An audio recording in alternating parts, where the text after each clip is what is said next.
اگر آپ اسٹوڈنٹ ہیں یا پھر کبھی آپ اسٹوڈنٹ رہے ہیں تو آپ کو یاد ہوگا کہ اکثر لیکچر کے دوران آپ کے ذہن میں کوئی سوال آیا ہو اور آپ نے سوچا ہو کہ یہ سوال ٹیچر سے پوچھا جا سکتا ہے، پھر آپ کے دماغ نے آپ کو بتایا ہو کہ الو کے پٹھے نہ بنو، سوال پوچھنا بڑا مشکل کام ہے، ساری کلاس میں بے عزتی بھی ہو جایا کرتی ہے، اور یہی سوچ کے آپ نے سوال نہ پوچھا ہو، اور پھر آپ نے دیکھا ہو کہ کسی اور اسٹوڈنٹ نے آپ سے بھی 10 گنا فضول سوال پوچھا ہے، لیکن نہ تو اس کی بے عزتی ہوئی ہے اور نہ ہی کلاس سے نکالا گیا ہے۔ اب اس میں اور آپ میں فرق یہ تھا کہ اس نے اوور تھنکنگ نہیں کی، ایک سوال اس کے ذہن میں آیا تھا تو اس نے پوچھ لیا۔ اب اگر آپ کا دماغ بھی ایسا ہی ہے کہ آپ کوئی بھی کام کرنے لگتے ہیں تو آپ کو طرح طرح کے حالات اور سینیریوز پیش کرتا ہے کہ کہیں کچھ غلط نہ ہو جائے، اور آپ کو اس ڈیفینسو مائنڈ سیٹ میں ہی رکھتا ہے جہاں آپ کوئی بھی سٹیپ نہیں لیتے اور بعد میں پچھتاتے ہیں، اور تقریباً ہر معاملے میں آپ کے ساتھ یہی ہوتا ہے، حتیٰ کہ اگر آپ نے دوسرے کمرے سے اٹھ کے مہمانوں سے ملنے آنا ہے تو بھی آپ 1000 بار سوچتے ہیں۔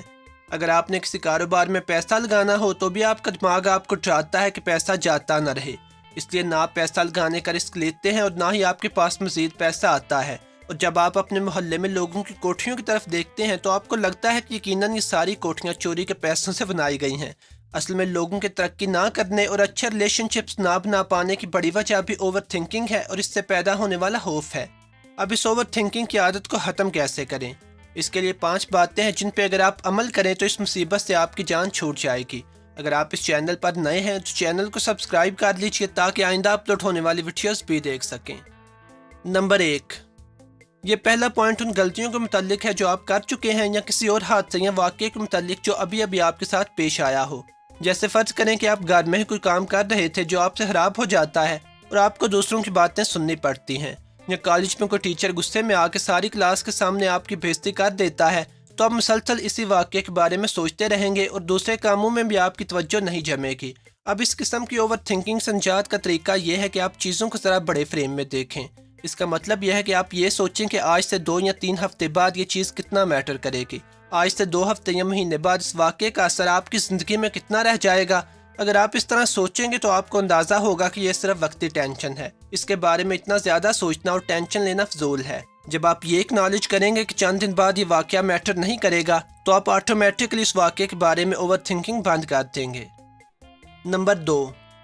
دوسری بات یہ ہے کہ اپنی سوچوں کے بارے میں کانشیس رہیں۔ آپ کو اندازہ ہونا چاہیے کہ اب آپ کسی چیز کے بارے میں اوور تھنکنگ کر رہے ہیں، لہٰذا اپنے خیالات اور رویے پہ نظر رکھیں۔ اگر آپ کو یہی سمجھ نہیں آئے گی کہ آپ اوور تھنکنگ کر رہے ہیں اور یہ مسئلہ ہے تو پھر آپ اس مسئلے کو حل کیسے کریں گے؟ لہٰذا اگر اگلی دفعہ آپ کو لگے کہ آپ کسی واقعے یا چیز کے بارے میں مسلسل سوچے جا رہے ہیں تو پوائنٹ نمبر 1 والا کام کریں، یعنی آج سے 10-20 دن بعد یہ واقعہ کتنا میٹر کرے گا، اور اگر آپ کی اوور تھنکنگ کسی آنے والے واقعے یا سچویشن کے متعلق ہے تو آنے والے پوائنٹس کو ذہن میں رکھیں۔ نمبر 3، زیادہ اوقات ہماری اوور تھنکنگ کی وجہ یہ ہوتی ہے کہ اگر ہم فلاں کام نہ کر پائے تو کیا ہوگا، اگر ہم وہ کام اچھی طرح نہ کر پائے تو پتہ نہیں کون سی قیامت آئے گی۔ اب اصل میں آپ نے اسی بات پہ غور کرنا ہے کہ کون سی قیامت آئے گی۔ جیسے فرض کریں کہ آپ بہت زیادہ شرمیلے ہیں اور مہمانوں میں جا کے بیٹھنے سے آپ کی جان جاتی ہے، تو اب آپ غور کریں کہ اگر آپ ان کے پاس جا کے بیٹھ جائیں گے تو زیادہ سے زیادہ کیا ہو جائے گا اور کون سی قیامت آ جائے گی، لیکن اگر آپ کبھی ان میں جا کے بیٹھیں گے نہیں تو آپ میں چینج کہاں سے آئے گا۔ اب زیادہ تر اوور تھنکنگ کی وجہ ناکامی کا خوف ہوتا ہے، اس لیے اپنی سوچوں کو فالو کریں اور یہ سوچنے کی بجائے کہ کیا غلط ہو سکتا ہے، یہ سوچیں کہ اگر یہ کام ہو گیا تو آپ کے لیے کتنا اچھا ہوگا۔ اب ہو سکتا ہے کہ آپ کی اس اوور تھنکنگ کی وجہ کوئی پرانی ناکامی ہو، لیکن آپ یہ سوچئے کہ ضروری نہیں ہر دفعہ ایک ہی طرح کا رزلٹ آئے۔ نمبر 4،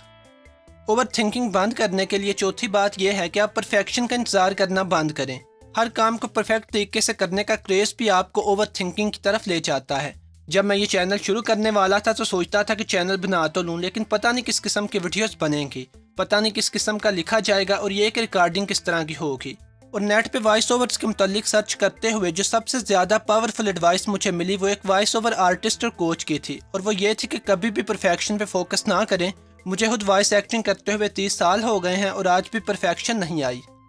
نمبر 5، یہ بات اچھی طرح سمجھ لیں کہ آپ ہر چیز کو کنٹرول نہیں کر سکتے اور نہ ہی ہر کام ہو ویسا ہی ہوگا جیسا کہ آپ چاہتے ہیں۔ اصل میں کسی چیز کے بارے میں اوور تھنکنگ کرنا یا کسی کام کے بارے میں 40 دفعہ سوچنا اسی بات کا اشارہ ہے کہ آپ اس کام کے متعلق ہر چیز کو کنٹرول کرنا چاہتے ہیں، تاکہ اس کام میں آپ کے لیے کسی قسم کا رسک نہ رہے یا ناکامی نہ ہو یا پھر لوگ آپ کا مذاق نہ اڑائیں۔ حالانکہ دیکھا جائے تو ناکامی اور یہ ساری چیزیں زندگی کا حصہ ہیں، آپ اپنے ارد گرد جتنے بھی کامیاب لوگ دیکھتے ہیں اور ان کی تعریف کرتے ہیں، انہوں نے بھی زندگی میں غلطیاں کی ہوں گی۔ اگر آپ اوور تھنکنگ کرتے ہیں تو ان 5 پوائنٹس کو دہراتے رہیے۔ آپ ویڈیو بھی دوبارہ آ کے دیکھ سکتے ہیں، اور چاہیں تو ان پوائنٹس کو ایک پیپر پہ نوٹ کر کے اپنے پاس رکھیں اور ان باتوں کو فالو کرنے کی کوشش کریں۔ آہستہ آہستہ چینج آئے گا۔ اور آخری بات یہ ہے کہ لوگوں کو معاف کرنے کی عادت ڈالیں، اور ایسے لوگ جو ہر روز آپ کو تنگ کرتے ہیں یا ہر معاملے میں آپ کو ذلیل کرنے کی کوشش کرتے ہیں، ان کو اپنی زندگی سے نکال دیں، کیونکہ یہ لوگ روزانہ آپ کی ذہنی توانائی ضائع کرنے کا سبب بنتے ہیں۔ اس کے علاوہ اگر آپ شرمیلے ہیں یا سوشل انگزائٹی کا شکار ہیں، لوگوں سے ملتے ہوئے یا تقریبات میں جاتے ہوئے آپ کی جان جاتی ہے، نئے دوست بنانا آپ کو مشکل لگتا ہے، یا اگر کچھ لوگوں کی توجہ آپ کی طرف ہو تو آپ آرام دہ محسوس نہیں کرتے، تو اس کے لیے میرے چینل پہ ایک ویڈیو ہے جو آپ چینل وزٹ کر کے دیکھ سکتے ہیں، اور امید ہے کہ یہ ویڈیو آپ لوگوں کو پسند آئی ہوگی۔ اگر آپ اس چینل پر نئے ہیں تو چینل کو سبسکرائب کر لیجئے تاکہ آئندہ اپلوڈ ہونے والی ویڈیوز بھی دیکھ سکیں۔ خدا حافظ۔